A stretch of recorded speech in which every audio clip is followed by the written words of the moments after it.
Hello learners, welcome back to my YouTube channel. I'm Zain and today we are going to start a 5.2 introduction in which हमें कुछ चीज़ें पढ़नी है जैसे कि इंटरसेक्टिंग लाइंस। जैसे कि मैं लास्ट वीडियो में आपको बता चुका हूँ कि इंटरसेक्टिंग लाइंस क्या होती हैं। जब कोई भी दो लाइन आपस में कट करती हैं एक पॉइंट पे, ये लाइन इंटरसेक्टिंग हो जाती हैं। इस पॉइंट को बोलते हैं पॉइंट ऑफ इंटरसेक्शन।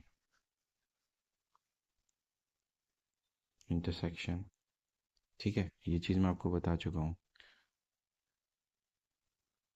तो अब हमें पढ़ना है कि ट्रांसवर्सल क्या होती है। तो जब किसी दो लाइन को, कोई दो लाइन है, ठीक है, पैरेलल है कि नहीं वो अभी नहीं देख रहे हैं। किसी दो लाइन को जब एक थर्ड लाइन, कोई सी भी लाइन, दो या दो से ज़्यादा लाइन को कोई एक लाइन कट करती है डिस्टिंक्ट पॉइंट पे, अलग अलग पॉइंट्स पे, ठीक है, इस पे ये पॉइंट, इस पे ये पॉइंट कट कर रही है। तो जैसे कि इस लाइन को हम नाम दे देते हैं, ये लाइन हो गई एल, ये हो गई एम, और ये ट्रांसवर्सल है तो इसको कुछ भी बोल देते हैं, जैसे टी बोल देते हैं, ठीक है। तो देखिए, किसी दो या दो से ज़्यादा लाइन को अगर कोई एक लाइन कट करती जाएगी डिस्टिंक्ट पॉइंट पे तो उसको हम ट्रांसवर्सल कहेंगे। तो टी क्या हो गई यहाँ पे, ट्रांसवर्सल। ठीक है, इतना समझ में आ गया। जब ये कट करती है तो अब यहाँ इस पे कट करा, इस पे कट करा, तो यहाँ पे एंगल फॉर्म होते हैं। तो एंगल कौन कौन से फॉर्म होते हैं हमें ये पढ़ना है, ठीक है। तो अब आप गौर कीजिए, यहाँ यहाँ पे कट किया है तो ये चारों तरफ एंगल बन रहे हैं, ऐसे ही यहाँ पे बन रहे हैं, तो हम नाम कर देते हैं इन एंगल्स के लिए।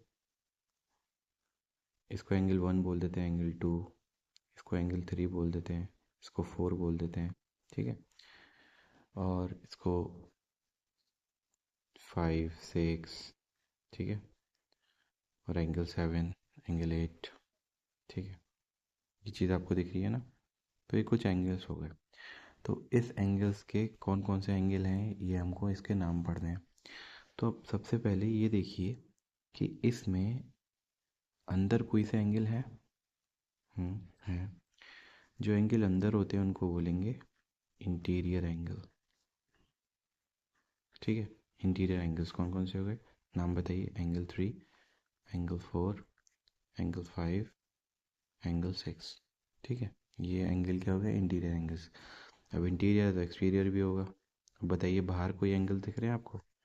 हाँ है, 1, 2, 7 और 8। तो कौन कौन से हो गए, angle 1, angle 2, angle 7 and angle 8। तो ये कौन से एंगल हो गए, एक्सटीरियर एंगल्स, ठीक है। उसके बाद आता है corresponding angle, pair of corresponding angles.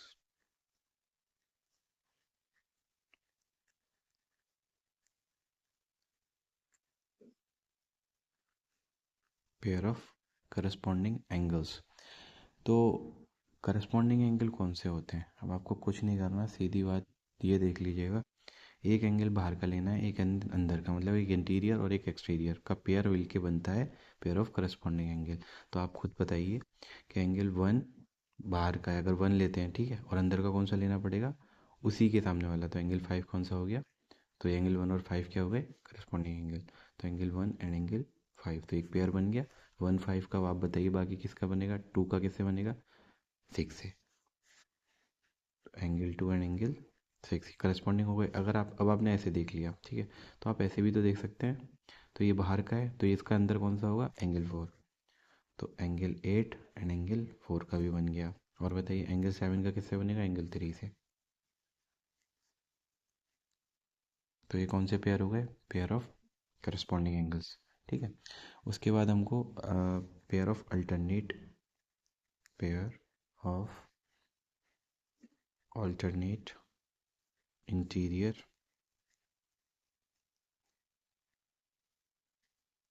ठीक है। अब इसमें सिर्फ क्या करना है हमको, अल्टरनेट का आप खुद ही समझ रहे होंगे कि वो सेम साइड पे नहीं होना चाहिए, है ना। तो इंटीरियर एंगल ऑल्टरनेट वाले कौन से होते हैं, बस वो बता दीजिए आप। इंटीरियर एंगल आपको पता ही, मैंने बताया ये अंदर वाले। अब अंदर वाले तो हैं, लेकिन ऑल्टरनेट इंटीरियर एंगल्स कौन से होंगे, ऑल्टरनेट कौन कौन से हैं, तो पेयर भी बताने, मतलब दो एंगल बताने होंगे। देखिए, जैसे हम 4 वाला अगर लेते हैं तो इसके ऑल्टरनेट कौन सा है, इंटीरियर 5। एंगल 4 एंड एंगल 5, एक पेयर ये बन गया ऑल्टरनेट का। और दूसरा कौन सा बनेगा, एंगल 3 के साथ किसका बनेगा, एंगल 6 का, वो भी इंटरनल है। आई बात समझ में। और कोई बनेगा इसमें? नहीं, इंटीरियर बस इतने ही है। उसके बाद अगर मैं आपसे कहूँ कि पेयर ऑफ ऑल्टरनेट एक्सटीरियर बना दीजिए, क्या आप बना सकते हैं? ठीक है, बताइए कैसे बनेगा। सीधी सीधी सिंपल है, जैसे इंटरनल था वैसे एक्सटर्नल। एक्सटर्नल किस किस के साथ बनेगा बताइए। हाँ सही है, 2 का 7 के साथ, 1 का 8 के साथ। जैसे 2 है, एंगल 2 है, दिख रहा है ना आपको?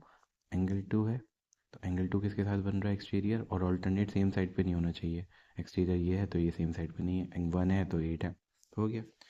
तो एंगल 1 एंड एंगल 8 का पेयर बन गया, और एंगल 2 के साथ 2 एंड एंगल 7 का बन गया। इतना समझ में आया आपको? तो आपको ये याद रखना होगा इसमें कि अब क्या हुआ। अभी मैंने आपको ये बताया था कि जब लाइन पे कोई दो या तीन, दो से ज़्यादा लाइन पे कोई एक लाइन कट करती है डिस्टिंक्ट पॉइंट पे, तो क्या होता है? ट्रांसवर्सल बनती है। तो अगर वो वाली लाइंस जो हैं, अगर वो पैरेलल हों, अगर वो बिल्कुल पैरेलल हों, ठीक है ना, दो लाइन ले लेते हैं और एक ट्रांसवर्सल से कट कर देते हैं, तो ये लाइन जो है ना पैरेलल है, एल और M, L parallel to M. ठीक है, पैरेलल लाइंस तो आपको पता होगा क्या होती है, जो सेम होती हैं। ठीक है, सेम डिस्टेंस होता है इनके बीच में, और वो आपस में कभी भी इंटरसेक्ट नहीं करती हैं, वो पैरेलल लाइंस होती हैं। ठीक है, तो अब यहाँ पे जितने भी एंगल बनेंगे वो वही वाले बनेंगे जो मैंने आपको बताया। ठीक है, लेकिन अब इसमें इसको भी वही नाम दे देते हैं। 1, angle 2, angle 3, angle 4, angle 5, angle 6, angle 7 and angle 8। ठीक है, इसको भी यही नाम दे दिया। लेकिन अब हमने ये पता करा कि कौन कौन से एंगल हैं, इतना हमें पता चल गया। लेकिन अब हमें ये जानना होगा, देखिए, जैसे कि अभी हमने इंटीरियर एंगल्स लिखे थे और एक्सटीरियर एंगल लिखे, बाकी करस्पॉन्डिंग लिखे। तो अब ये बात बताइए, इसमें ये देखना होगा हमें कि जो करस्पॉन्डिंग एंगल बनेंगे, करस्पॉन्डिंग एंगल कौन कौन से होंगे दोबारा बताइए। जैसे एक क्या बोला था मैंने करस्पॉन्डिंग एंगल के लिए? एक क्या होगा? बाहर का एंगल होगा, एक अंदर का एंगल होगा। मतलब एक एक्सटीरियर होगा, एक इंटीरियर होगा, लेकिन सेम साइड पे होना चाहिए। तो सेम साइड पे होगा तो वो इक्वल होगा। एंगल 1 बराबर हो जाएगा एंगल किसके? 5 के।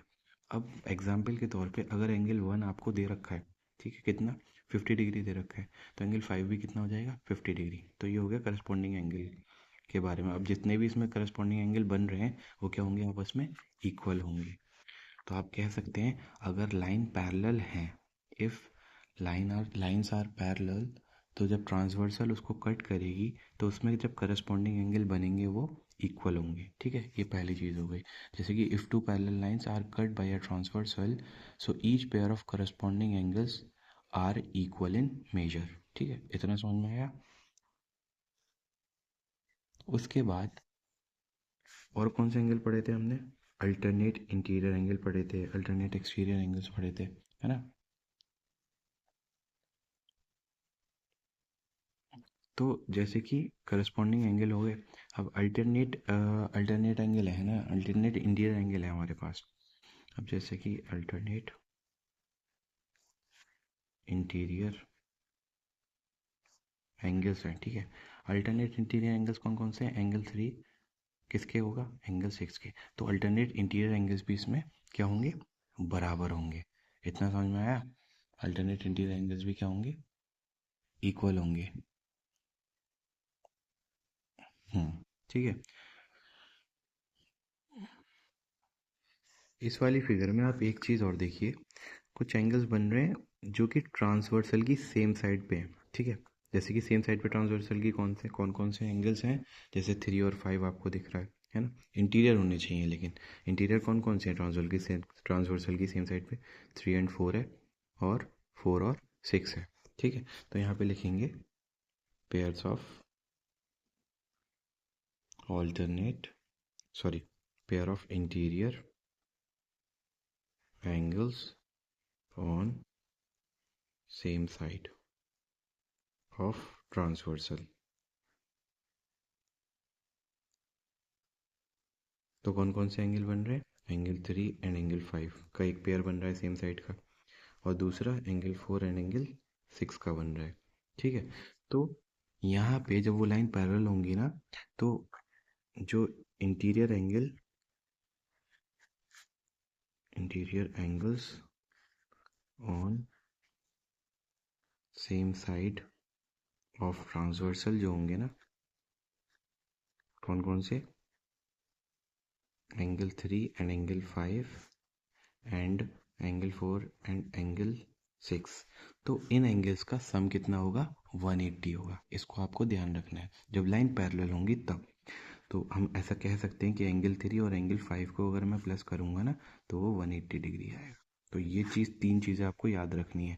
जब लाइन पैरेलल होंगी तो करस्पॉन्डिंग एंगल्स के जितने पेयर बनेंगे वो इक्वल होंगे, ठीक है। अल्टरनेट इंटीरियर एंगल बराबर होंगे, ठीक है, मतलब इक्वल होंगे। जैसे कि एंगल 3 और एंगल 6 है, वो आपस में इक्वल मेजर का होगा। एंगल 4 एंगल 5 इक्वल मेजर का होगा, ठीक है। Interior angle on the same side, और इंटीरियर एंगल सेम साइड पे जो बनेंगे ट्रांसवर्सल की, वो भी आपस में क्या होंगे, सप्लीमेंट्री। उन दोनों को अगर आप प्लस करोगे तो उनका सम हमेशा 180 डिग्री आना चाहिए जब लाइन पैरेलल होंगी तब।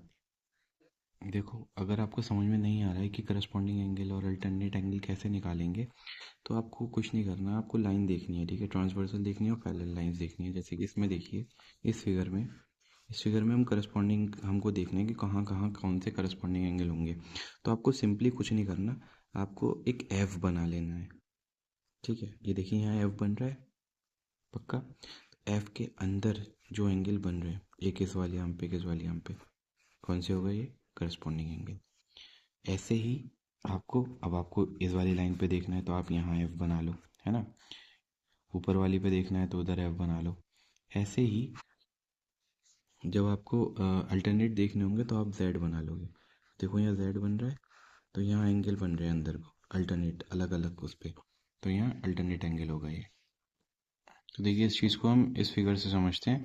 जैसे कि करस्पॉन्डिंग एंगल हमें अगर ऐसी फिगर दे रखी है, निकालने हैं, तो हम क्या करेंगे, एफ ढूंढेंगे। हम यहाँ देखिए, ये और इसको मिला के एफ बन रहा है, ठीक है। एफ बन रहा है तो इसका इंटरनल एंगल्स कौन से, ये और ये वाला, क्या हो गया, करस्पॉन्डिंग एंगल। ऐसे ही आप इसको इधर से भी एफ बना सकते हैं, ये वाला और ये वाला, ये भी करस्पॉन्डिंग एंगल हो गया। अब इसको आप घुमा लीजिए, इसको जब आप घुमा लेंगे तो आपको इधर भी मिल जाएगा एफ, है ना। तो इधर मिल जाएगा, तो इसमें ये एंगल और ये एंगल, एंगल 6 एंड एंगल 2, ये भी करस्पॉन्डिंग हो जाएगा। ऐसे ही इधर वाली साइड हो जाएगा। ऐसे ही हमको करस्पॉन्डिंग एंगल निकालने होते हैं। और अगर हम बात करें अल्टरनेट एंगल की, तो आप जेड बनाएंगे। अब जैसे एक जेड यहाँ पे बन रहा है, ठीक है, ऐसे, तो ये एंगल 0 एंगल 6 हो गया। एक जेड ऐसे बन रहा है, तो एंगल 4 एंगल 5 हो गया, है ना। और भी और भी जितने जेड बनेंगे उस हिसाब से आप कर लेंगे, ठीक है। इतना समझ में आया। तो अभी मैंने आपको क्या बताया कि जब लाइन पैरेलल होती है तो उस पे जो एंगल, करस्पॉन्डिंग एंगल बनते हैं वो इक्वल होते हैं। अल्टरनेट इंटीरियर एंगल भी इक्वल होते हैं, और इंटीरियर एंगल सेम साइड पे जो बनते हैं वो भी, उन दोनों का सम कितना होता है, 180, मतलब वो सप्लीमेंट्री होते हैं, ठीक है। सेम चीज़ 5.2 में ऐसे भी क्वेश्चंस हैं जिसमें आपको एंगल्स दे रखे होंगे, फिर आपको बताना होगा कि लाइन पैरेलल है कि नहीं। तो हम कैसे होगा, अब जैसे कि इसी चीज़ को ले लेते हैं। जैसे ये फिगर दे रखी है, इन्होंने बोला कि लाइन एल और एम है, ठीक है, एल और एन है, और ये ट्रांसवर्सल एम है, ठीक है। इन्होंने बोला कि एंगल, ये वाला एंगल जो है 50 डिग्री है, और ये वाला एंगल भी 50 डिग्री है। उन्होंने ऐसा बोला, लेट कर लीजिए, आप एज्यूम कर लीजिए। तो आपको बताना होगा कि ये लाइन पैरेलल है कि नहीं। हाँ, तो क्या होगा, मैंने आपको अभी यहाँ पे बताया था कि जब करस्पॉन्डिंग एंगल इक्वल हो जाते हैं पैरेलल लाइन में, तो इसका उल्टा क्या होगा, जब एंगल इक्वल होंगे तो वो लाइन क्या होंगी, पैरेलल हो जाएंगी। ऐसे ही अल्टरनेट इंटीरियर एंगल, अब जैसे अल्टरनेट इंटीरियर एंगल ले लेते हैं। ये वाले एंगल अगर इक्वल हैं, ये एंगल 70 है और ये भी 70 डिग्री है, ठीक है, तो लाइन को पैरेलल होना पड़ेगा अगर एंगल सेम आ रहे हैं। तो ऐसे ही सेम साइड पे मैं ये एंगल ले लेता हूँ, same side of the trans, ये 70 है तो इसको कितना होना पड़ेगा, 180 10, क्यों, सेम साइड है तो सप्लीमेंट्री बनता है। तो ये 110 दे रखा है, ये 70 दे रखा है, तो ये लाइन पैरेलल है कि नहीं पूछा उन्होंने। तो आप क्या कहोगे, ये लाइन पैरेलल है, क्योंकि same side of the transversal पे जो पेयर ऑफ एंगल्स बन रहे हैं वो इंटीरियर एंगल बन रहे हैं, उनका वो आर सप्लीमेंट्री हैं, वो सप्लीमेंट्री हैं, तो लाइन इस वजह से पैरेलल है। समझ में आया। तो ये कुछ इंट्रोडक्शन था एक्सरसाइज 5.2 के लिए। आई होप कि आपको समझ में आया होगा। अगर आपको समझ में नहीं आया तो आप कमेंट्स कर सकते हैं, मैं आपको इंशाल्लाह जवाब दूंगा। तो जब तक आप इसका इंट्रोडक्शन कीजिए, इसका 5.2 एक्सरसाइज मैं नेक्स्ट वीडियो में डालता हूँ. So take care, bye and thank you.